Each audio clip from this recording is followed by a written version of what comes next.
نبی صلی اللہ علیہ وسلم کی زوجہ محترمہ حضرت میمونہ رضی اللہ تعالیٰ عنہ سے روایت ہے کہ میں نے رسول اللہ صلی اللہ علیہ وسلم کو فرماتے سنا، میری اس مسجد یعنی مسجد نبوی میں ایک نماز دوسری مساجد میں 1000 نماز سے بہتر ہے، سوائے مسجد کعبہ کے کہ اسے مسجد نبوی سے بھی زیادہ فضیلت حاصل ہے۔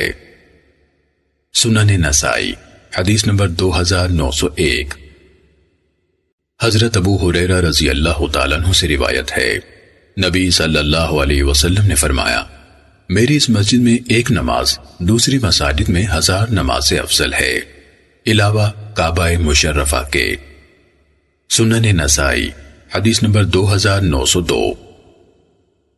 حضرت عائشہ رضی اللہ تعالیٰ عنہ سے منقول ہے کہ رسول اللہ صلی اللہ علیہ وسلم نے فرمایا، کیا تجھے علم نہیں کہ جب تیری قوم یعنی قریش نے کعبے کی تعمیر کی تو حضرت ابراہیم علیہ السلام کی بنیادوں سے کمی کر دی؟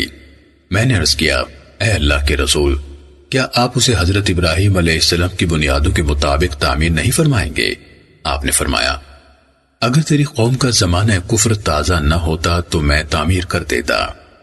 حضرت عبداللہ بن عمر رضی اللہ تعالیٰ عنہ بیان کرتے ہیں کہ اگر حضرت عائشہ رضی اللہ تعالیٰ عنہ نے یہ بات رسول اللہ صلی اللہ علیہ وسلم سے سنی ہے تو میرا خیال ہے کہ حتیم کی طرف سے 2 کونوں کا استلام چھوڑنا اسی بنا پر ہوگا کہ بیت اللہ حضرت ابراہیم علیہ السلام کی بنیادوں پر نہیں بنایا گیا۔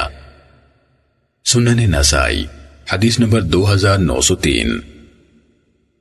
حضرت عائشہ رضی اللہ تعالیٰ عنہ سے روایت ہے، رسول اللہ صلی اللہ علیہ وسلم نے فرمایا، اگر تیری قوم یعنی قریش کا دور کفر تازہ نہ ہوتا تو میں بیت اللہ کی عمارت کو توڑ کر اسے حضرت ابراہیم علیہ السلام کی بنیادوں پر تعمیر کر دیتا اور اس کا ایک دروازہ پچھلی جانب بنا دیتا، کیونکہ قریش نے جب بیت اللہ تعمیر کیا تو انہوں نے اس کی عمارت کو چھوٹا کر دیا تھا۔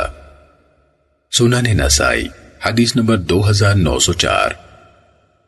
ام المومنین حضرت عائشہ رضی اللہ تعالیٰ عنہ سے منقول ہے کہ رسول اللہ صلی اللہ علیہ وسلم نے فرمایا، اگر میری یا تیری قوم کا دور جاہلیت قریب نہ ہوتا تو میں کعبے کو گرانے کو حکم دیتا اور اس کے 2 دروازے بنا دیتا۔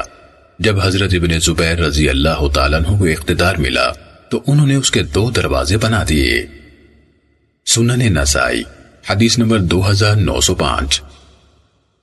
حضرت عائشہ رضی اللہ تعالیٰ عنہ سے روایت ہے کہ رسول اللہ صلی اللہ علیہ وسلم نے ان سے فرمایا، اے عائشہ، اگر یہ بات نہ ہوتی کہ تیری قوم کا دور جاہلیت ابھی قریب ہے تو میں کعبے کو گرانے کا حکم دیتا اور اس میں وہ حصہ بھی داخل کر دیتا جو اس سے نکال دیا گیا ہے، اور میں اس کا دروازہ زمین کے برابر لگا دیتا اور اس کے 2 دروازے بنا دیتا، ایک مشرقی ایک مغربی، کیونکہ قریش مکہ اس کی مکمل تعمیر سے عاجز آ گئے تھے کہ ان کا حلال مال ختم ہو گیا تھا، اور میں اسے حضرت ابراہیم علیہ السلام کی صحیح بنیادوں پر تعمیر کرتا۔ حضرت عروہ نے کہا، یہی وجہ ہے کہ جس نے حضرت ابن زبیر رضی اللہ تعالیٰ عنہ کو آمادہ کیا کہ کعبے کو گرا کر رسول اللہ صلی اللہ علیہ وسلم کی خواہش کے مطابق تعمیر کریں۔ راوی حدیث یزید نے کہا، جب حضرت ابن زبیر رضی اللہ تعالیٰ عنہ نے کعبے کو گرایا اور پھر بنایا تو میں حاضر تھا، آپ نے اس میں ہجر کا کچھ حصہ داخل کر دیا تھا، نیز میں نے حضرت ابراہیم علیہ السلام کی بنیادیں بھی دیکھیں، وہ پتھر تھے اونٹوں کی کوہانوں جیسے جنہیں ایک دوسرے میں پھنسا دیا گیا تھا۔ سنن نسائی حدیث نمبر 2906۔ حضرت ابو ہریرہ رضی اللہ تعالیٰ عنہ سے روایت ہے، رسول اللہ صلی اللہ علیہ وسلم نے فرمایا، قیامت کے قریب 2 چھوٹی چھوٹی پنڈلیوں والا حبشی بیت اللہ یعنی کعبے کو اٹھائے گا۔ سنن نسائی حدیث نمبر 2907۔ حضرت عبداللہ بن عمر رضی اللہ تعالیٰ عنہ سے روایت ہے کہ وہ کعبہ مشرفہ کے پاس پہنچے تو نبی صلی اللہ علیہ وسلم، بلال اور اسامہ بن زید رضی اللہ تعالیٰ عنہما بیت اللہ کے اندر تشریف لے جا چکے تھے، اور عثمان بن طلحہ یعنی کعبے کے حاجب نے داخل ہو کر دروازہ بند کر دیا تھا۔ وہ کچھ دیر تک اندر رہے، پھر عثمان بن طلحہ حاجب نے دروازہ کھولا تو نبی صلی اللہ علیہ وسلم باہر تشریف لائے۔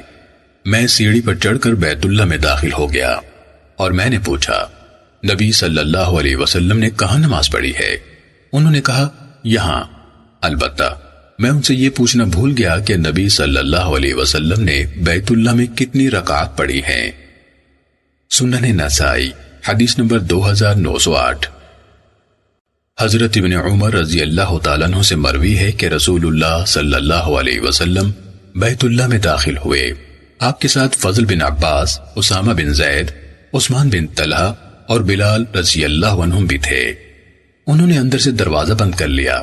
آپ بیت اللہ میں ٹھہرے جب تک اللہ تعالیٰ نے چاہا، پھر باہر تشریف لائے۔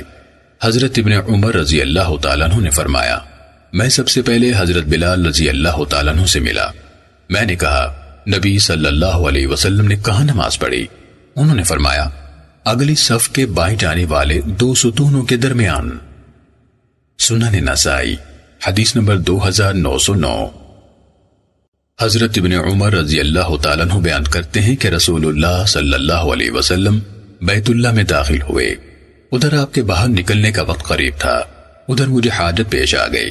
میں قضاء حاجت کے لیے گیا اور پھر جلدی جلدی واپس آیا تو رسول اللہ صلی اللہ علیہ وسلم باہر تشریف لا چکے تھے۔ میں نے حضرت بلال رضی اللہ تعالیٰ عنہ سے پوچھا، کیا رسول اللہ صلی اللہ علیہ وسلم نے کعبہ مشرفہ میں نماز پڑھی ہے؟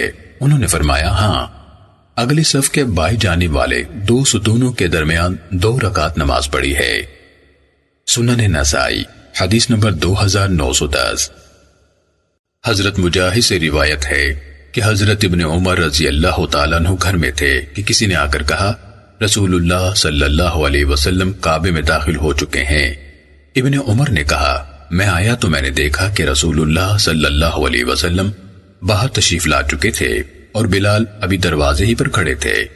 میں نے کہا، اے بلال، کیا رسول اللہ صلی اللہ علیہ وسلم نے کعبے میں نماز پڑھی ہے؟ وہ کہنے لگے، ہاں۔ میں نے کہا، کہاں؟ انہوں نے کہا، ان 2 ستونوں کے درمیان 2 رکعت پڑھی۔ پھر آپ نے باہر تشریف لا کر کعبہ مشرفہ کے دروازے کے عین سامنے 2 رکعتیں پڑھی۔ سنن نسائی حدیث نمبر 2911۔ حضرت اسامہ بن زید رضی اللہ تعالیٰ عنہ بیان کرتے ہیں کہ رسول اللہ صلی اللہ علیہ وسلم کعبے کے اندر تشریف لے گئے۔ آپ نے کعبے کے اطراف یعنی کونوں میں تسبیحات و تکبیرات کہیں، نماز نہیں پڑھی۔ پھر آپ باہر تشریف لائے تو مقام ابراہیم کے پیچھے یعنی کعبہ رخ ہو کر 2 رکعت پڑھی، پھر فرمایا، یہ قبلہ ہے۔ سنن نسائی حدیث نمبر 2912۔ حضرت عبداللہ بن زبیر رضی اللہ تعالیٰ عنہ بیان کرتے ہیں کہ میں نے حضرت عائشہ رضی اللہ تعالیٰ عنہ کو فرماتے سنا کہ رسول اللہ صلی اللہ علیہ وسلم نے فرمایا، اگر یہ بات نہ ہوتی کہ لوگوں یعنی نو مسلموں کا دور کفر ابھی تازہ ہے اور میرے پاس اتنے اخراجات بھی نہیں جس سے میں بیت اللہ کی تعمیر اصل بنیادوں پر کر سکوں، تو میں حجر میں سے 5 ہاتھ بیت اللہ میں داخل کر دیتا اور اس کے 2 دروازے بناتا، ایک سے لوگ داخل ہوں، دوسرے سے نکلیں۔ سنن نسائی حدیث نمبر 2913۔ حضرت عائشہ رضی اللہ تعالیٰ عنہ فرماتی ہیں کہ میں نے عرض کیا، اے اللہ کے رسول صلی اللہ علیہ وسلم، میں بیت اللہ کے اندر داخل نہ ہوں؟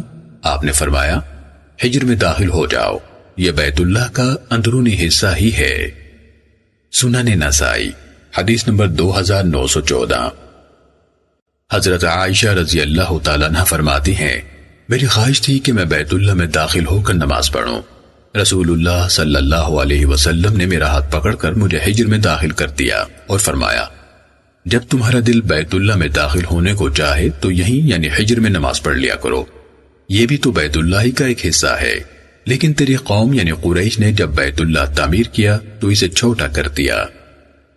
سنن نسائی حدیث نمبر 2915۔ حضرت ابن عباس رضی اللہ تعالیٰ عنہ بیان کرتے ہیں کہ نبی صلی اللہ علیہ وسلم نے کعبے کے اندر نماز نہیں پڑھی بلکہ اس کے اطراف میں تکبیریں کہتے رہے۔ سنن نسائی حدیث نمبر 2916۔ حضرت اسامہ بن زید رضی اللہ تعالیٰ عنہ سے مروی ہے کہ وہ رسول اللہ صلی اللہ علیہ وسلم کے ساتھ بیت اللہ میں داخل ہوئے تھے۔ آپ نے حضرت بلال رضی اللہ تعالیٰ عنہ کو حکم دیا تو انہوں نے دروازہ بند کر دیا۔ بیت اللہ ان دنوں 6 ستونوں پر قائم تھا۔ آپ دروازے سے سیدھے گئے حتیٰ کہ جب ان 2 ستونوں کے درمیان پہنچے جو بیت اللہ کے دروازے کے سامنے ہیں تو آپ بیٹھ گئے۔ اللہ تعالیٰ کی حمد و ثنا کرتے رہے، دعائیں کرتے رہے اور بخشش طلب فرماتے رہے۔ پھر آپ اٹھے اور کعبے کی پچھلی دیوار یعنی دروازے والی کے مقابل سامنے والی دیوار کی طرف گئے، اپنا چہرہ اور رخسار دیوار سے لگائے اور اللہ تعالیٰ کی حمد و ثنا فرمائی، اللہ تعالیٰ سے دعائیں مانگے اور بخشش طلب فرماتے رہے۔ پھر کعبے کے تمام کونوں میں تشریف لے گئے اور ہر کونے میں تکبیر، تحلیل، تسبیح، ثنا، دعا اور استغفار فرماتے رہے۔ پھر باہر تشریف لائے اور کعبے کے دروازے کے عین سامنے 2 رکعتیں پڑھی۔ پھر فارغ ہوئے تو فرمایا، یہ قبلہ ہے، یہ قبلہ ہے۔ سنن نسائی حدیث نمبر 2917۔ حضرت اسامہ بن زید رضی اللہ تعالیٰ عنہ بیان کرتے ہیں کہ میں رسول اللہ صلی اللہ علیہ وسلم کے ساتھ بیت اللہ کے اندر داخل ہوا، آپ بیٹھ گئے، اللہ تعالیٰ کی حمد و ثنا اور تکبیر و تحلیل کرتے رہے۔ پھر آپ اپنے سامنے والے کعبے کی دیوار کی طرف جھکے، اپنا سینہ، رخسار اور ہاتھ اس پر لگائے، پھر تکبیر اور تحلیل کرتے رہے، دعا مانگتے رہے، اور یہ کام آپ نے تمام کونوں میں کیا۔ پھر باہر تشریف لائے، آپ ابھی دروازے پر تھے کہ قبلے کی طرف منہ کیا اور فرمایا، یہ قبلہ ہے، یہ قبلہ ہے۔ سنن نسائی حدیث نمبر 2918۔ حضرت اسامہ رضی اللہ تعالیٰ عنہ بیان کرتے ہیں کہ رسول اللہ صلی اللہ علیہ وسلم بیت اللہ سے باہر تشریف لائے تو کعبے کے سامنے 2 رکعت پڑھی، پھر فرمایا، یہ قبلہ ہے۔ سنن نسائی حدیث نمبر 2919۔ حضرت ابن عباس رضی اللہ تعالیٰ عنہ بیان کرتے ہیں کہ مجھے حضرت اسامہ بن زید رضی اللہ تعالیٰ عنہ نے بتایا کہ نبی صلی اللہ علیہ وسلم بیت اللہ کے اندر داخل ہوئے تو اس کے تمام اطراف یعنی چاروں کونوں میں دعائیں کی، مگر نماز نہیں پڑھی، حتیٰ کہ باہر تشریف لائے اور کعبے کے عین سامنے 2 رکعتیں پڑھی۔ سنن نسائی حدیث نمبر 2920۔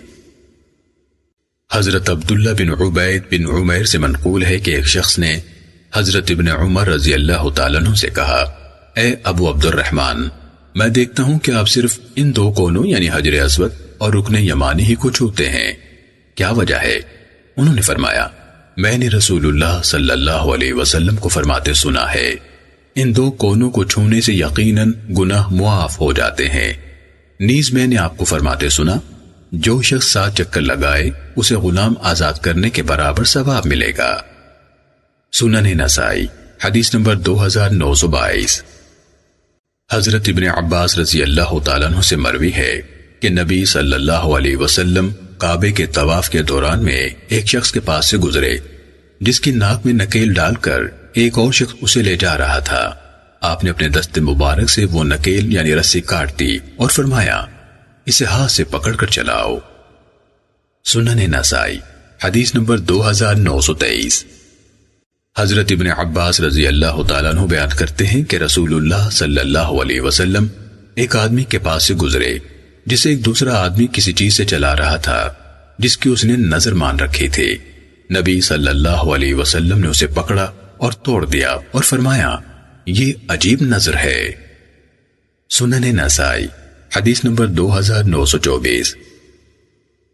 حضرت طاؤس ایک ایسے شخص سے بیان کرتے ہیں جنہوں نے نبی صلی اللہ علیہ وسلم سے فیض صحبت پایا کہ آپ صلی اللہ علیہ وسلم نے فرمایا، بیت اللہ کا طواف نماز کی طرح عبادت ہے، لہذا اس میں کم ہی کوئی بات کرو۔ یہ الفاظ یوسف بن سعید کے ہیں۔ حنظلہ بن ابو سفیان نے حسن بن مسلم کی مخالفت کی ہے۔ سنن نسائی حدیث نمبر 2925۔ حضرت عبداللہ بن عمر رضی اللہ تعالیٰ عنہ بیان کرتے ہیں کہ طواف کے درمیان کلام کم کرو، یوں سمجھو تم نماز میں ہو۔ سنن نسائی حدیث نمبر 2926۔ حضرت جبیر بن مطعم رضی اللہ تعالیٰ عنہ سے منقول ہے، نبی صلی اللہ علیہ وسلم نے فرمایا، اے عبد مناف کی اولاد، تم کسی کو بیت اللہ کے طواف اور نماز سے نہ روکو، جس وقت بھی کوئی کرنا چاہے، دن ہو یا رات۔ سنن نسائی حدیث نمبر 2927۔ حضرت ام سلمہ رضی اللہ تعالیٰ عنہ بیان کرتی ہیں کہ میں نے رسول اللہ صلی اللہ علیہ وسلم سے عرض کیا کہ میں بیمار ہوں۔ آپ نے فرمایا، تم لوگوں کے اوپر سے یعنی دور سے سوار ہو کر طواف کر لو۔ میں نے اس طرح طواف کیا تو رسول اللہ صلی اللہ علیہ وسلم اس وقت بیت اللہ کے قریب نماز پڑھا رہے تھے اور سورہ طور کی تلاوت فرما رہے تھے۔ سنن نسائی حدیث نمبر 2928۔ حضرت ام سلمہ رضی اللہ تعالیٰ عنہ فرماتی ہیں، اے اللہ کے رسول، اللہ کی قسم میں نے طواف وداع نہیں کیا تو نبی صلی اللہ علیہ وسلم نے فرمایا، جب جماعت شروع ہو جائے تو تم اپنے اونٹ پر سوار ہو کر لوگوں کے اوپر سے طواف کر لینا۔ عروہ نے یہ حضرت ام سلمہ رضی اللہ تعالی عنہ سے نہیں سنا۔ سنن نسائی حدیث نمبر 2929۔ حضرت ام سلمہ رضی اللہ تعالی عنہ سے روایت ہے کہ وہ مکے میں آئیں تو بیمار تھیں۔ انہوں نے اس بات کا ذکر اللہ کے رسول صلی اللہ علیہ وسلم سے کیا تو آپ نے فرمایا، تم سوار ہو کر نمازیوں کے اوپر سے طواف کر لینا۔ میں نے دوران طواف رسول اللہ صلی اللہ علیہ وسلم کو کعبے کے پاس نماز میں سورہ طور پڑھتے سنا۔ سنن نسائی حدیث نمبر 2930۔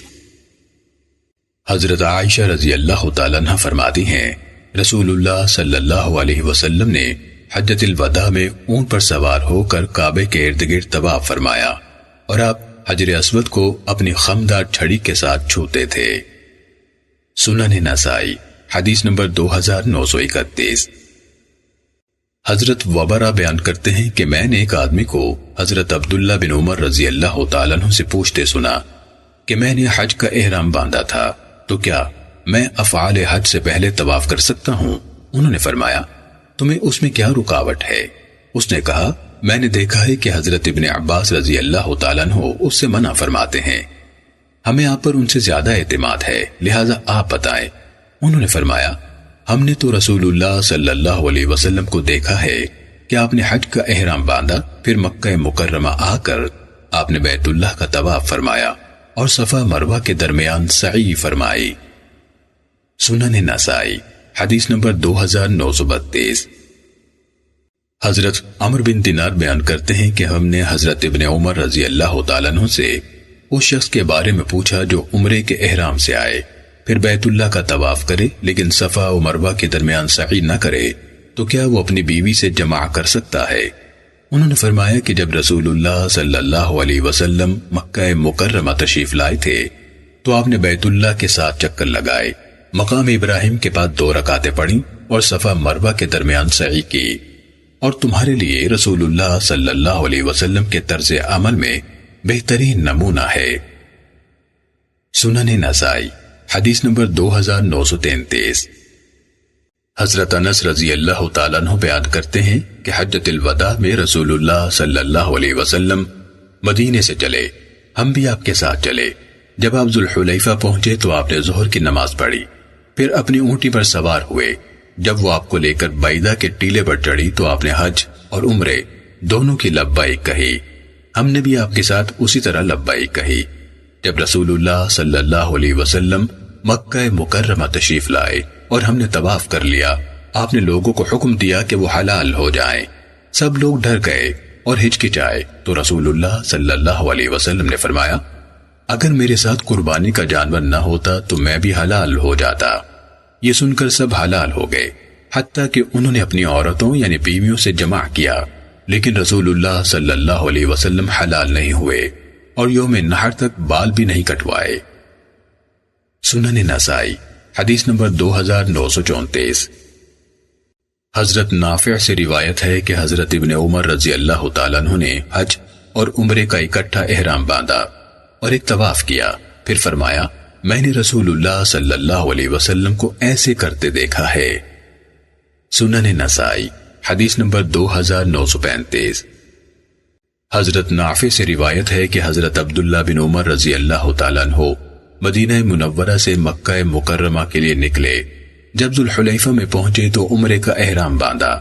تھوڑی دور چلے تو انہیں خطرہ ہوا کہ کہیں بیت اللہ سے روک نہ دیا جائیں، پھر فرمانے لگے، اگر مجھے روک دیا گیا تو میں ویسے ہی کروں گا جس طرح رسول اللہ صلی اللہ علیہ وسلم نے ایسے موقع پر کیا تھا۔ پھر فرمانے لگے، واللہ اس مسئلے میں حج اور عمرہ برابر ہی ہیں، میں تمہیں گواہ بناتا ہوں کہ میں نے اپنے عمرے کے ساتھ حج کا احرام بھی باندھ لیا ہے۔ پھر چلتے رہے حتیٰ کہ جب مقام قدید میں پہنچے تو وہاں سے قربانی کا جانور خریدا. پھر مکے پہنچے تو بیت اللہ کے 7 چکر لگائے اور صفا مروہ کے درمیان سعی کی اور فرمایا میں نے رسول اللہ صلی اللہ علیہ وسلم کو ایسے کرتے دیکھا ہے. سنن نسائی حدیث نمبر 2936. حضرت جابر بن عبداللہ رضی اللہ تعالیٰ عنہ سے مروی ہے کہ نبی صلی اللہ علیہ وسلم نے ایک طواف کیا تھا. سنن نسائی حدیث نمبر 2937. حضرت ابن عباس رضی اللہ تعالیٰ عنہ سے روایت ہے نبی صلی اللہ علیہ وسلم نے فرمایا حجر اسود جنت سے ہے. سنن نسائی حدیث نمبر 2938. حضرت سوید بن غفلہ سے منقول ہے کہ حضرت عمر رضی اللہ تعالیٰ عنہ نے حجر اسود کو بوسہ دیا اور اسے چمٹ گئے. فرمانے لگے میں نے حضرت ابو القاسم یعنی رسول اللہ صلی اللہ علیہ وسلم کو دیکھا تو اس سے بہت شفقت و محبت فرماتے تھے. سنن نسائی حدیث نمبر 2939. حضرت عابس بن ربیعہ سے روایت ہے کہ میں نے حضرت عمر رضی اللہ تعالیٰ عنہ کو دیکھا کہ وہ حجر اسود کے پاس آئے اور فرمایا مجھے یقین ہے کہ تو ایک پتھر ہے اور اگر میں نے رسول اللہ صلی اللہ علیہ وسلم کو تجھے بوسہ دیتے ہوئے نہ دیکھا ہوتا تو میں تجھے بوسہ نہ دیتا. پھر اس کے قریب ہوئے اور بوسہ دیا. سنن نسائی حدیث نمبر 2940. حضرت حنظلہ سے منقول ہے کہ میں نے حضرت طاؤس کو حجر اسود کے پاس سے گزرتے دیکھا. اگر آپ وہاں بھیڑ محسوس فرماتے تو اشارہ کر کے گزر جاتے اور بھیڑ نہ کرتے. اگر جگہ خالی دیکھتے تو اسے 3 بار بوسہ دیتے. پھر فرمایا میں نے حضرت ابن عباس رضی اللہ تعالیٰ عنہ کو ایسے کرتے دیکھا ہے. اور حضرت ابن عباس رضی اللہ تعالیٰ عنہ نے فرمایا کہ میں نے حضرت عمر ابن الخطاب رضی اللہ تعالیٰ عنہ کو ایسے ہی کرتے دیکھا ہے. پھر حضرت عمر رضی اللہ تعالیٰ عنہ نے فرمایا اے حجر اسود بلا شبہ تو ایک پتھر ہے نہ نفع دے سکتا ہے نہ نقصان. اگر یہ بات نہ ہوتی کہ میں نے رسول اللہ صلی اللہ علیہ وسلم کو تجھے بوسہ دیتے ہوئے دیکھا ہے تو میں تجھے بوسہ نہ دیتا. پھر حضرت عمر رضی اللہ تعالیٰ عنہ نے فرمایا میں نے رسول اللہ صلی اللہ علیہ وسلم کو ایسے ہی کرتے دیکھا ہے. سنن نسائی حدیث نمبر 2941. حضرت جابر رضی اللہ تعالیٰ عنہ بیان کرتے ہیں کہ جب رسول اللہ صلی اللہ علیہ وسلم مکہ مکرمہ تشریف لائے تو مسجد میں داخل ہوئے اور حجر اسود کو بوسہ دیا. پھر دائیں طرف کو چلے 3 چکر دوڑ کر یعنی کندھے ہلاتے ہوئے چلے اور 4 چکر آہستہ چلے. پھر مقام ابراہیم کے پاس آئے اور یہ آیت تلاوت فرمائی وَاتَّخِذُوا مِن مَقَامِ إِبْرَاهِيمَ مُصَلًّى تم مقام ابراہیم کو جائے نماز بناؤ. اور 2 رکعت اس طرح پڑھی کہ مقام ابراہیم آپ کے اور بیت اللہ کے درمیان تھا. 2 رکعت پڑھنے کے بعد پھر بیت اللہ کے پاس گئے اور حجر اسود کو بوسہ دیا. پھر صفا کی طرف نکل گئے. سنن نسائی حدیث نمبر 2942.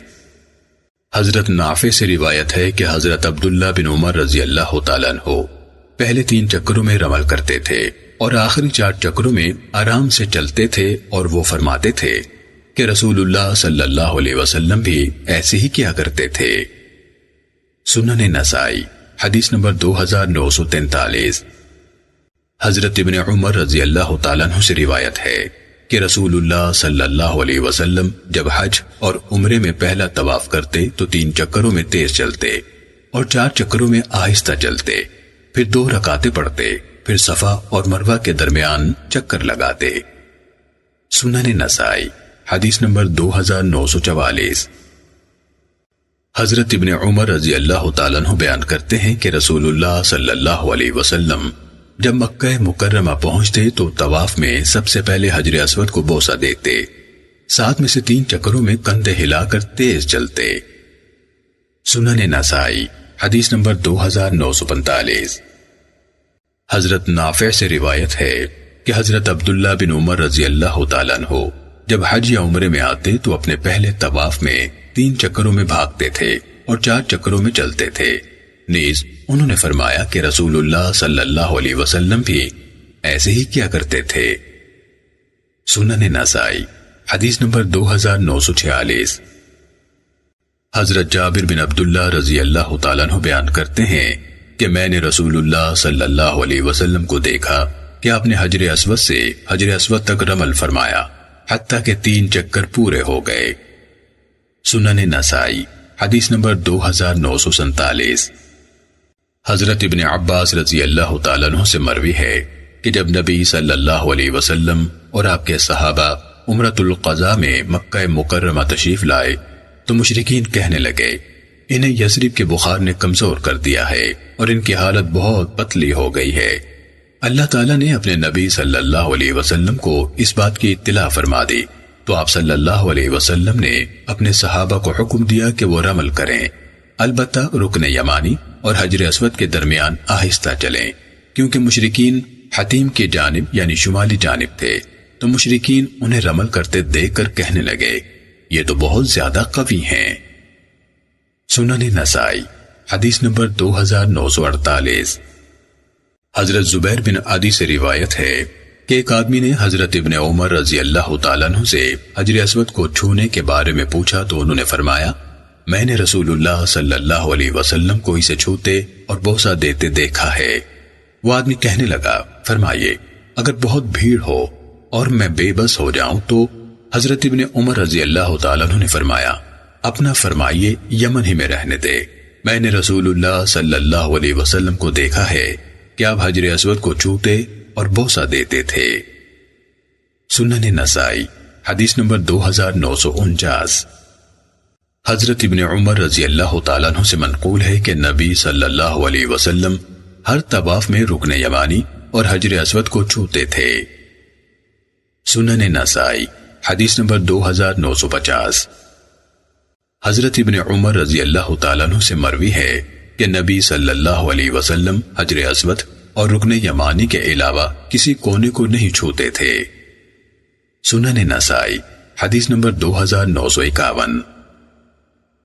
حضرت سالم کے والد حضرت عبداللہ بن عمر رضی اللہ تعالیٰ عنہ بیان کرتے ہیں کہ میں نے رسول اللہ صلی اللہ علیہ وسلم کو دونوں یمنی کونوں کے علاوہ بیت اللہ کے کسی حصے کو چھوتے نہیں دیکھا۔ سنن نسائی حدیث نمبر 2952۔ حضرت عبید بن جریج سے روایت ہے کہ میں نے حضرت ابن عمر رضی اللہ تعالیٰ عنہ سے کہا میں نے آپ کو دیکھا ہے کہ آپ صرف ان 2 یمنی کونوں یعنی حجر اسود اور رکن یمانی ہی کو چھوتے ہیں، کیا وجہ ہے؟ انہوں نے فرمایا میں نے رسول اللہ صلی اللہ علیہ وسلم کو ان 2 کونوں یعنی رکن یمانی اور حجر اسود کے علاوہ کسی کونے کو چھوتے نہیں دیکھا۔ یہ روایت مختصر ہے۔ سنن نسائی حدیث نمبر 2953۔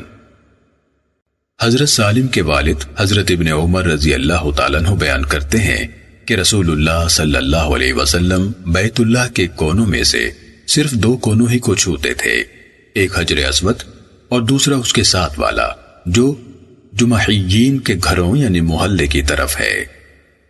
سنن نسائی حدیث نمبر 2954۔ حضرت عبداللہ بن عمر رضی اللہ تعالیٰ عنہ سے مروی ہے کہ جب سے میں نے رسول اللہ صلی اللہ علیہ وسلم کو یہ 2 کونے حجر اسود اور رکن یمانی چھوتے دیکھا ہے، میں نے کبھی بھی سختی ہو یا سہولت ان 2 کونوں کو چھونا ترک نہیں کیا۔ سنن نسائی حدیث نمبر 2955۔ حضرت ابن عمر رضی اللہ تعالیٰ عنہ بیان کرتے ہیں کہ جب سے میں نے رسول اللہ صلی اللہ علیہ وسلم کو حجر اسود کو چھوتے دیکھا ہے، میں نے شدت ہو یا سہولت کبھی اسے چھونا ترک نہیں کیا۔ سنن نسائی حدیث نمبر 2956۔ حضرت عبداللہ بن عباس رضی اللہ تعالیٰ عنہ سے منقول ہے کہ رسول اللہ صلی اللہ علیہ وسلم نے حجۃ الوداع میں اونٹ پر سوار ہو کر طواف فرمایا، آپ حجر اسود کو چھڑی کے ساتھ چھوتے تھے۔ سنن نسائی حدیث نمبر 2957۔ حضرت عبداللہ بن عباس رضی اللہ تعالیٰ عنہ سے روایت ہے کہ رسول اللہ صلی اللہ علیہ وسلم حجۃ الوداع میں اپنی سواری پر بیٹھ کر بیت اللہ کا طواف فرما رہے تھے، جب حجر اسود کے پاس پہنچتے تو اس کی طرف اشارہ فرماتے تھے۔ سنن نسائی حدیث نمبر 2958۔ حضرت ابن عباس رضی اللہ تعالیٰ عنہ بیان کرتے ہیں کہ دور جاہلیت میں کبھی کبھار کوئی عورت ننگی بیت اللہ کا طواف کرتی اور یوں کہتی آج بغرض طواف میری کچھ یا پوری شرمگاہ ننگی ہوگی، اور اگر ایسا ہو تو میں کسی کے لیے اس کی طرف نظر کرنا مباح قرار نہیں دیتی۔ حضرت ابن عباس رضی اللہ تعالیٰ عنہ نے فرمایا، بنا برے یہ آیت اتری، یا بنی آدم خذو، یہاں سے لے کر عند کل مسجد یہاں تک، یعنی اے بنی آدم ہر مسجد میں جاتے وقت زینت اختیار کرو، یعنی پورا لباس پہنا کرو۔ سنن نسائی حدیث نمبر 2959۔ حضرت ابو ہریرہ رضی اللہ تعالیٰ عنہ بیان کرتے ہیں کہ حضرت ابو بکر رضی اللہ تعالیٰ عنہ نے حجۃ الوداع سے قبل اس حج میں جس میں رسول اللہ صلی اللہ علیہ وسلم نے انہیں امیر حج مقرر فرمایا تھا، مجھے کچھ اور لوگوں کے ساتھ یہ اعلان کرنے کے لیے بھیجا کہ خبردار، اس سال کے بعد کوئی مشرک حج کرنے نہیں آئے گا اور نہ کوئی ننگا شخص بیت اللہ کا طواف کر سکے گا۔ سنن نسائی حدیث نمبر 2960۔ حضرت ابو ہریرہ رضی اللہ تعالیٰ عنہ بیان کرتے ہیں کہ میں حضرت علی بن ابی طالب رضی اللہ تعالیٰ عنہ کے ساتھ آیا، جبکہ انہیں رسول اللہ صلی اللہ علیہ وسلم نے مکے والوں کی طرف سے برات کا اعلان کرنے کے لیے بھیجا تھا۔ شاگرد نے کہا، آپ کیا اعلان فرماتے تھے؟ انہوں نے فرمایا، ہم اعلان کرتے تھے کہ مومن کے علاوہ کوئی شخص جنت میں داخل نہیں ہوگا، کوئی ننگا شخص بیت اللہ کا طواف نہیں کر سکے گا، جس شخص کا رسول اللہ صلی اللہ علیہ وسلم کے ساتھ صلح کا کوئی معاہدہ ہے تو اس کی مدت 4 ماہ ہے، جب 4 ماہ گزر جائیں گے تو اللہ تعالیٰ اور اس کے رسول صلی اللہ علیہ وسلم مشرکین کے ساتھ ہر قسم کے معاہدہ صلح سے لا تعلق ہوں گے، اور کوئی مشرک اس سال کے بعد حج کرنے نہیں آئے گا۔ حضرت ابو ہریرہ رضی اللہ تعالیٰ عنہ نے فرمایا، میں یہ اعلانات کرتا رہا حتیٰ کہ میری آواز بیٹھ گئی۔ سنن نسائی حدیث نمبر 2961۔ حضرت ابن عمر رضی اللہ تعالیٰ عنہ بیان کرتے ہیں کہ رسول اللہ صلی اللہ علیہ وسلم مکہ مکرمہ تشریف لائے تو بیت اللہ کے ساتھ چکر لگائے، مقام ابراہیم کے پیچھے 2 رکعتیں پڑھی اور صفا مروہ کے درمیان 7 چکر لگائے۔ پھر حضرت ابن عمر رضی اللہ تعالیٰ عنہ نے قرآن کی آیت تلاوت فرمائی، لَقَدْ كَانَ لَكُمْ، یعنی تمہارے لیے رسول اللہ صلی اللہ علیہ وسلم کے طرز عمل میں بہترین نمونہ ہے۔ سنن نسائی حدیث نمبر 2963۔ حضرت جابر رضی اللہ تعالیٰ عنہ سے مروی ہے کہ رسول اللہ صلی اللہ علیہ وسلم نے بیت اللہ کے 7 چکر لگائے، ان میں سے پہلے 3 چکروں میں رمل کیا اور 4 چکروں میں آرام سے چلے، پھر مقام ابراہیم کے پاس کھڑے ہوئے اور 2 رکعت پڑھی، پھر آپ نے یہ آیت پڑھی، وَاتَّخِذُوا مِن مَّقَامِ إِبْرَاهِيمَ مُصَلًّى، تم مقام ابراہیم کو نماز کی جگہ بناؤ۔ آپ نے لوگوں کو سنانے کے لیے یہ الفاظ بلند آواز سے ادا فرمائے، پھر آپ حجر اسود کی طرف گئے، اسے بوسہ دیا، پھر صفا مروہ کی طرف چلے اور فرمایا، ہم اسی جگہ سے ابتدا کریں گے جس کا ذکر اللہ تعالی نے پہلے کیا ہے۔ تو آپ نے کوہ صفا سے ابتدا کی، اس پر چڑھے حتیٰ کہ آپ کو بیت اللہ نظر آنے لگا۔ آپ نے 3 بار یہ کلمات پڑھے، لا الہ الا اللہ وحدہ لا شریک لہ لہ الملک، یہاں سے لے کر شیء قدیر یہاں تک، اللہ کے سوا کوئی سچا معبود نہیں، وہ اکیلا ہے، اس کا کوئی شریک نہیں، حکومت اور تعریف اسی کی ہے، وہی زندگی دیتا ہے اور موت دیتا ہے، اور وہ ہر چیز پر خوب قادر ہے۔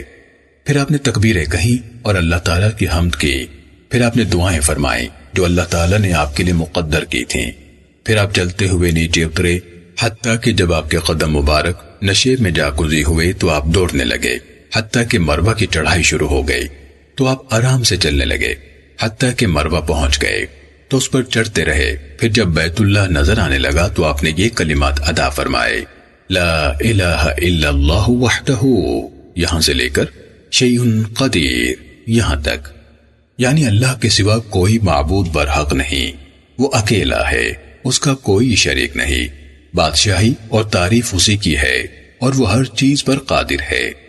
آپ نے یہ کلمات 3 بار پڑھے، پھر اللہ تعالیٰ کا ذکر کیا اور سبحان اللہ اور الحمدللہ پڑھتے رہے، پھر آپ نے اس پر دعائیں فرمائی جو اللہ نے چاہی، پھر اسی طرح کیا حتیٰ کہ آپ صفا مروہ کے چکروں سے فارغ ہو گئے۔ سنن نسائی حدیث نمبر 2964۔ حضرت جابر رضی اللہ تعالیٰ عنہ سے روایت ہے کہ رسول اللہ صلی اللہ علیہ وسلم نے بیت اللہ کے گرد 7 چکر لگائے، 3 میں کندھے ہلا کر تیز تیز چلے اور 4 میں آرام سے چلے۔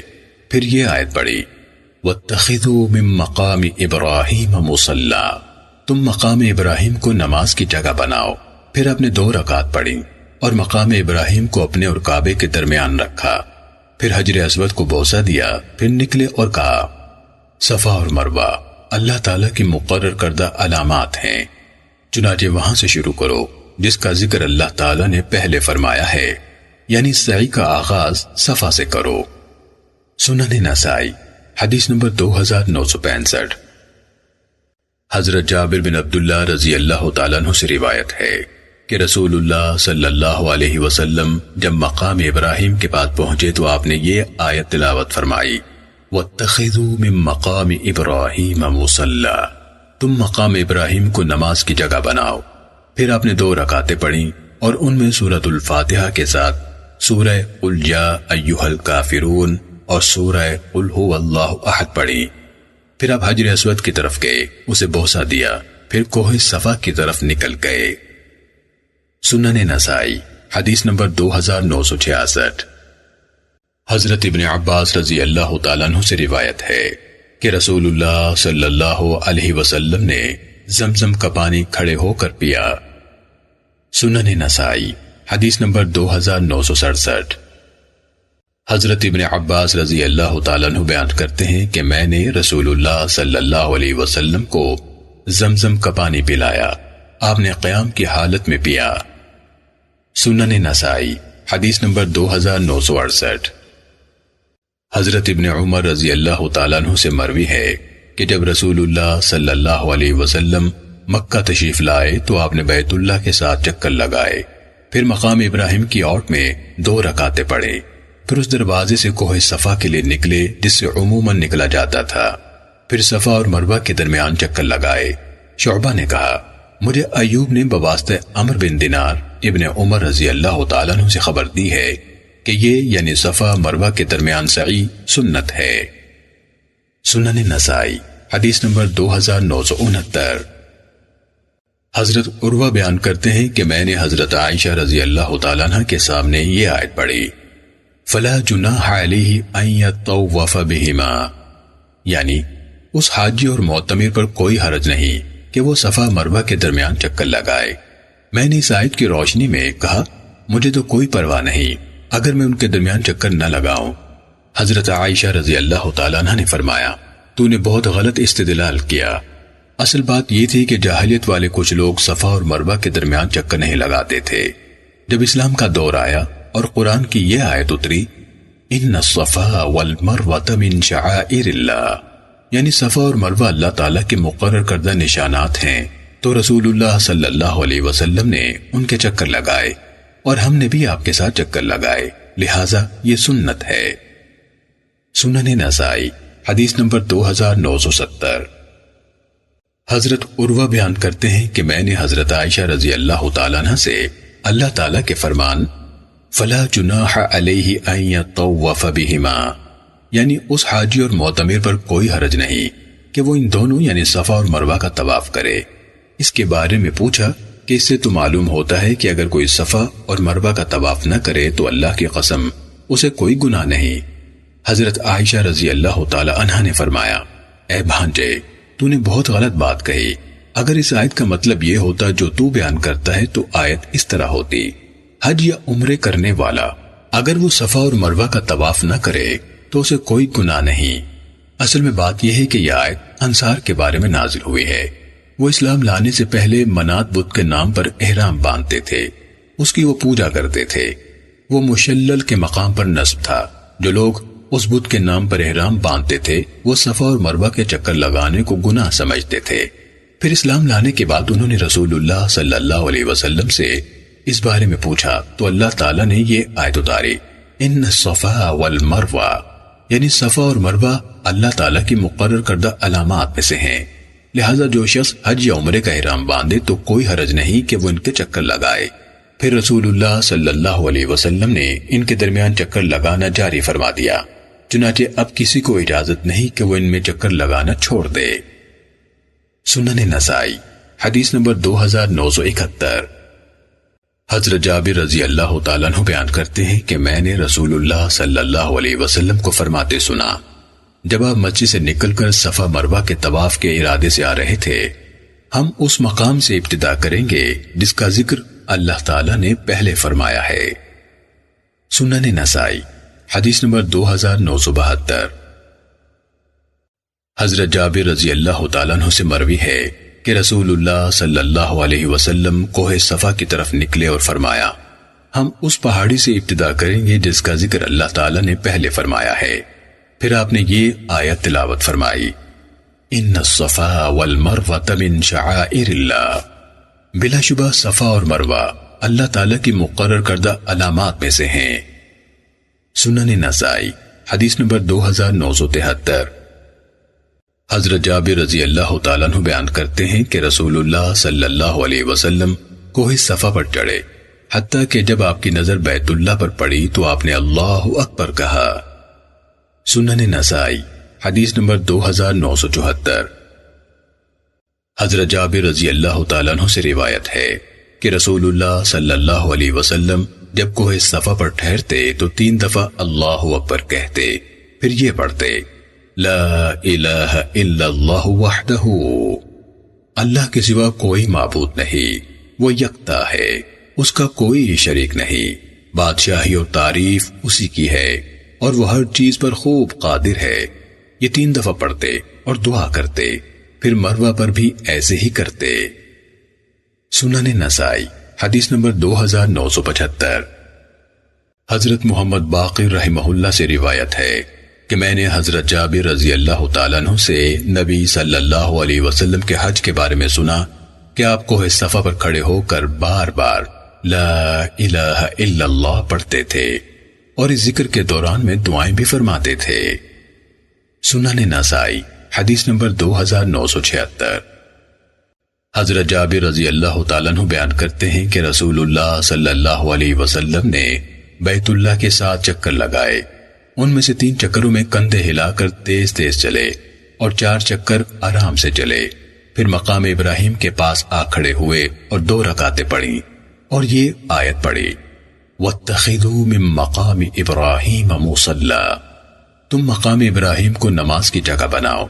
یہ آیت آپ نے لوگوں کو سنانے کے لیے بلند آواز سے پڑھی، پھر دوبارہ حجر اسود کے پاس گئے اور اسے بوسہ دیا، پھر باہر کو چلے اور فرمایا، ہم اس پہاڑی سے ابتدا کریں گے جس کا ذکر اللہ تعالیٰ نے پہلے فرمایا ہے۔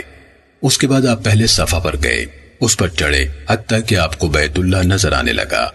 آپ نے 3 دفعہ فرمایا، لا الہ الا اللہ، اللہ کے سوا کوئی سچا معبود نہیں، وہ یکتا ہے، اس کا کوئی شریک نہیں، بادشاہت اسی کی ہے، تمام تعریفات اسی کے لیے ہیں، وہی زندہ کرتا اور موت دیتا ہے اور وہ ہر چیز پر قادر ہے۔ پھر آپ اللہ اکبر اور الحمدللہ پڑھتے رہے، پھر آپ نے دعائیں فرمائی جو آپ کے مقدر میں تھیں، پھر آپ نیچے اترنے لگے حتیٰ کہ جب آپ کے قدم مبارک نشیب میں جاگزی ہوئے تو آپ دوڑنے لگے، حتیٰ کہ آپ کے قدم مروہ کی چڑھائی چڑھنے لگے تو آپ نے پھر چلنا شروع کر دیا حتیٰ کہ مروہ تک پہنچ گئے، پھر آپ اس پر چڑھے حتیٰ کہ آپ کو بیت اللہ نظر آنے لگا تو آپ نے 3 دفعہ یہ پڑھا، لا الہ الا اللہ، اللہ کے سوا کوئی سچا معبود نہیں، وہ اکیلا ہے، اس کا کوئی شریک نہیں، بادشاہی اور تعریف اسی کو زیبا ہے اور وہ ہر چیز پر خوب قدرت رکھنے والا ہے۔ پھر آپ اللہ تعالیٰ کا ذکر فرماتے رہے اور تسبیح و تحمید کرتے رہے، پھر جو اللہ تعالیٰ نے چاہا دعائیں فرمائیں، سب چکروں میں اسی طرح کرتے رہے حتیٰ کہ صفا مروہ کے طواف سے فارغ ہو گئے۔ سنن نسائی حدیث نمبر 2977۔ حضرت جابر بن عبداللہ رضی اللہ تعالیٰ عنہ سے مروی ہے کہ نبی صلی اللہ علیہ وسلم نے حجۃ الوداع میں بیت اللہ اور صفا مروہ کے طواف اپنی اونٹنی پر کیے تاکہ لوگ آپ کو دیکھ سکیں اور آپ ان سے اونچے ہوں اور وہ آپ سے سوال کر سکیں کیونکہ لوگوں نے آپ کو گھیر رکھا تھا۔ سنن نسائی حدیث نمبر 2978۔ حضرت کثیر بن جمحان بیان کرتے ہیں کہ میں نے حضرت ابن عمر رضی اللہ تعالیٰ عنہ کو صفا اور مروہ کے درمیان چلتے دیکھا۔ میں نے ان سے پوچھا تو انہوں نے فرمایا، اگر میں چلتا ہوں تو میں نے رسول اللہ صلی اللہ علیہ وسلم کو چلتے دیکھا ہے، اور اگر میں دوڑوں تو میں نے رسول اللہ صلی اللہ علیہ وسلم کو دوڑتے بھی دیکھا ہے۔ سنن نسائی حدیث نمبر 2979۔ حضرت سعید بن جبیر سے روایت ہے کہ میں نے حضرت ابن عمر رضی اللہ تعالیٰ عنہ کو دیکھا، پھر انہوں نے مدرجہ والا روایت کی طرح بیان کیا، مگر آخر میں کہا کہ حضرت ابن عمر رضی اللہ تعالیٰ عنہ نے فرمایا، میں بوڑھا آدمی ہوں۔ سنن نسائی حدیث نمبر 2980۔ حضرت ابن عباس رضی اللہ تعالیٰ عنہ سے مروی ہے کہ نبی صلی اللہ علیہ وسلم صفا و مروہ کے درمیان اس لیے دوڑے تھے کہ مشرکین کو اپنی قوت دکھائیں۔ سنن نسائی حدیث نمبر 2982۔ ایک صحابیہ رضی اللہ تعالیٰ عنہ بیان کرتی ہے کہ میں نے رسول اللہ صلی اللہ علیہ وسلم کو وادی کے پیٹ میں دوڑتے دیکھا ہے۔ آپ فرما رہے تھے، اس وادی کو ضرور دوڑ کر طے کیا جائے۔ سنن نسائی حدیث نمبر 2983۔ حضرت جابر بن عبداللہ رضی اللہ تعالیٰ عنہ سے روایت ہے کہ رسول اللہ صلی اللہ علیہ وسلم جب صفا سے اترتے تھے تو آرام سے چلتے تھے، حتیٰ کہ جب آپ کے قدم وادی کے پیٹ میں نشیبی جگہ پہنچتے تو آپ دوڑنے لگتے، حتیٰ کہ وادی سے نکل جاتے۔ سنن نسائی حدیث نمبر 2984۔ حضرت جابر رضی اللہ تعالیٰ عنہ سے مروی ہے کہ جب رسول اللہ صلی اللہ علیہ وسلم کے قدم مبارک وادی کے پیٹ میں نشیبی جگہ میں اترتے تو کندھے ہلا کر تیز تیز چلتے، حتیٰ کہ وادی سے نکل جاتے۔ سنن نسائی حدیث نمبر 2985۔ حضرت جابر رضی اللہ تعالیٰ عنہ بیان کرتے ہیں کہ رسول اللہ صلی اللہ علیہ وسلم کوہ صفا سے اترے، حتیٰ کہ جب آپ کے قدم مبارک وادی میں اترے تو آپ نے رمل کیا، حتیٰ کہ جب چڑھنا شروع ہوئے تو پھر چلنے لگے۔ سنن نسائی حدیث نمبر 2986۔ حضرت جابر بن عبداللہ رضی اللہ تعالیٰ عنہ سے روایت ہے کہ رسول اللہ صلی اللہ علیہ وسلم مروہ کے پاس آئے اور اس پر چڑھے، حتیٰ کہ آپ کو بیت اللہ نظر آنے لگا تو آپ نے 3 دفعہ یہ دعا پڑھی، لا الہ الا اللہ، یعنی اللہ کے سوا کوئی معبود نہیں، وہ اکیلا ہے، اس کا کوئی شریک نہیں، بادشاہی اور تعریف اسی کو زیبا ہے، اور وہ ہر چیز پر خوب قادر ہے۔ پھر آپ نے اللہ تعالیٰ کا ذکر فرمایا، تسبیح و تحمید کی، اور پھر جو اللہ نے چاہا آپ نے دعا کی۔ پھر ہر دفعہ اسی طرح کرتے رہے، حتیٰ کہ صفا و مروہ کے طواف یعنی سعی سے فارغ ہو گئے۔ سنن نسائی حدیث نمبر 2987۔ حضرت جابر رضی اللہ تعالیٰ عنہ سے مروی ہے کہ رسول اللہ صلی اللہ علیہ وسلم کوہ صفا کی طرف گئے، اس پر چڑھے، حتیٰ کہ آپ کو بیت اللہ نظر آنے لگا۔ پھر آپ نے اللہ تعالیٰ کی توحید و تکبیر بیان کی اور کہا، لا الہ الا اللہ وحدہ لا شریک، یعنی اللہ کے سوا کوئی معبود نہیں، وہ اکیلا ہے، اس کا کوئی شریک نہیں، اسی کے لیے بادشاہی اور تعریف ہے، وہ زندگی اور موت دیتا ہے اور ہر چیز پر خوب قدرت رکھتا ہے۔ پھر آپ واپس چلے، حتیٰ کہ جب آپ کے قدم نشیب میں پہنچے تو آپ دوڑنے لگے، یہاں تک کہ جب آپ کے قدم چڑھائی چڑھنے لگے آپ آہستہ چلنے لگے، حتیٰ کہ مروہ پر پہنچے۔ پھر اس پر بھی آپ نے اسی طرح کیا جس طرح صفا پر کیا تھا، یعنی پھر اسی طرح کرتے رہے حتیٰ کہ آپ نے اپنے چکر پورے کر لیے۔ سنن نسائی حدیث نمبر 2988۔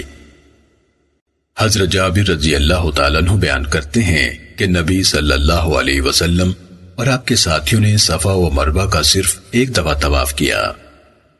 سنن نسائی حدیث نمبر 2989۔ حضرت معاویہ رضی اللہ تعالیٰ عنہ سے مروی ہے کہ میں نے نبی صلی اللہ علیہ وسلم کے عمرے میں آپ کے بال مبارک مروہ پر ایک تیر کے ساتھ کاٹے تھے۔ سنن نسائی حدیث نمبر 2990۔ حضرت معاویہ رضی اللہ تعالیٰ عنہ بیان کرتے ہیں کہ میں نے رسول اللہ صلی اللہ علیہ وسلم کے بال مروہ پر ایک عرابی کے تیر سے کاٹے تھے۔ سنن نسائی حدیث نمبر 2991۔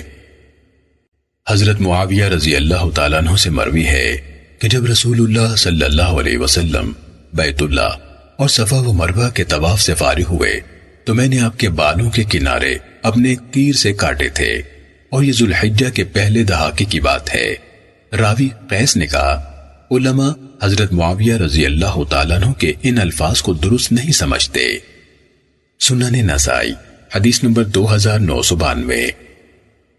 حضرت عائشہ رضی اللہ تعالیٰ عنہ فرماتی ہیں کہ ہم حجۃ الوداع میں رسول اللہ صلی اللہ علیہ وسلم کے ساتھ مکہ مکرمہ کو نکلے۔ ہم میں سے اکثر صرف حج کی نیت رکھتے تھے۔ جب آپ نے بیت اللہ اور صفا مروہ کے طواف کر لیے تو آپ نے فرمایا، جس شخص کے ساتھ قربانی کا جانور ہے وہ اپنے احرام پر قائم رہے، اور جس شخص کے ساتھ قربانی کا جانور نہیں وہ حلال ہو جائے۔ سنن نسائی حدیث نمبر 2993۔ حضرت عائشہ رضی اللہ تعالیٰ عنہ فرماتی ہیں کہ ہم رسول اللہ صلی اللہ علیہ وسلم کے ساتھ حجۃ الوداع میں نکلے۔ ہم میں سے کچھ نے حج کا احرام باندھا اور بعض نے عمرے کا۔ بعض قربانی کا جانور بھی ساتھ لائے تھے۔ رسول اللہ صلی اللہ علیہ وسلم نے فرمایا، جس شخص نے عمرے کا احرام باندھا اور وہ قربانی نہیں لایا تو عمرہ کرنے کے بعد وہ حلال ہو جائے، اور جس نے عمرے کا احرام باندھا اور وہ قربانی بھی ساتھ لایا ہے تو وہ قربانی ذبح ہونے سے پہلے حلال نہ ہو، اور جس شخص نے حج کا احرام باندھا ہے وہ اپنا حج مکمل کرے۔ حضرت عائشہ رضی اللہ تعالیٰ عنہ نے فرمایا، میں نے عمرے کا احرام باندھا تھا۔ سنن نسائی حدیث نمبر 2994۔ حضرت اسماء بنت ابی بکر رضی اللہ تعالیٰ عنہ فرماتی ہیں کہ ہم حجۃ الوداع میں رسول اللہ صلی اللہ علیہ وسلم کے ساتھ حج کی لبیک کہتے ہوئے مکے کو آئے۔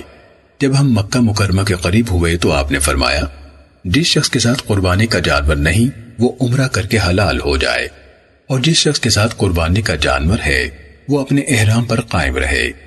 حضرت اسماء رضی اللہ تعالیٰ عنہ نے کہا، میرے خاوند حضرت زبیر رضی اللہ تعالیٰ عنہ کے ساتھ قربانی کا جانور تھا، لہٰذا وہ اپنے احرام پر قائم رہے۔ میرے ساتھ قربانی کا جانور نہیں تھا، اس لیے میں حلال ہو گئی، اور میں نے اپنے عام کپڑے پہن لیے اور خوشبو بھی لگائی۔ پھر میں حضرت زبیر رضی اللہ تعالیٰ عنہ کے قریب ہو کر بیٹھی تو وہ کہنے لگے، مجھ سے دور ہو کر بیٹھو۔ میں نے مذاق میں کہا، کیا آپ کو خطرہ ہے کہ میں آپ پر زبردستی کود پڑوں گی؟ سنن نسائی حدیث نمبر 2995۔ حضرت جابر رضی اللہ تعالیٰ عنہ بیان کرتے ہیں کہ ہم رسول اللہ صلی اللہ علیہ وسلم کے ساتھ ذوالحجہ کی 4 تاریخ کو مکہ مکرمہ پہنچے تو نبی اکرم صلی اللہ علیہ وسلم نے فرمایا، حلال ہو جاؤ اور حج کے احرام کو عمرے میں بدل لو۔ ہم اس سے بہت تنگ دل ہوئے اور یہ بات ہم پر بہت شاق گزری۔ یہ بات نبی صلی اللہ علیہ وسلم کو پہنچی تو آپ نے فرمایا، اے لوگو حلال ہو جاؤ۔ اگر میرے ساتھ قربانی کا جانور نہ ہوتا تو میں بھی اسی طرح کرتا جس طرح تم کرو گے۔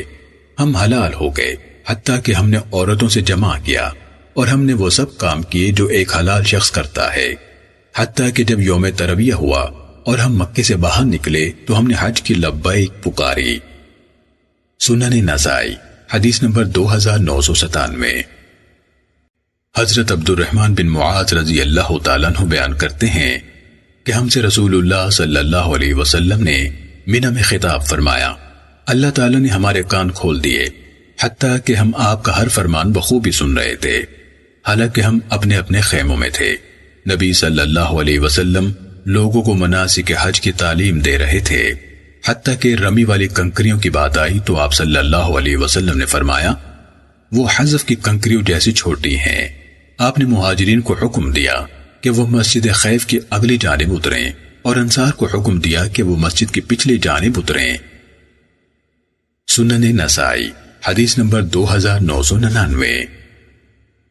حضرت عبدالعزیز بن رفیع بیان کرتے ہیں کہ میں نے حضرت انس رضی اللہ تعالیٰ عنہ سے پوچھا کہ مجھے کوئی ایسی چیز بتائیے جو آپ نے رسول اللہ صلی اللہ علیہ وسلم سے سمجھی ہو، مجھے بتائیں کہ آپ نے ترویہ کے دن ظہر کی نماز کہاں پڑھی تھی؟ انہوں نے فرمایا، مینا میں۔ میں نے کہا واپسی یعنی 13 ذوالحجہ کے دن عصر کی نماز کہاں پڑھی؟ فرمایا، ابطح میں۔ سنن نسائی حدیث نمبر 3000۔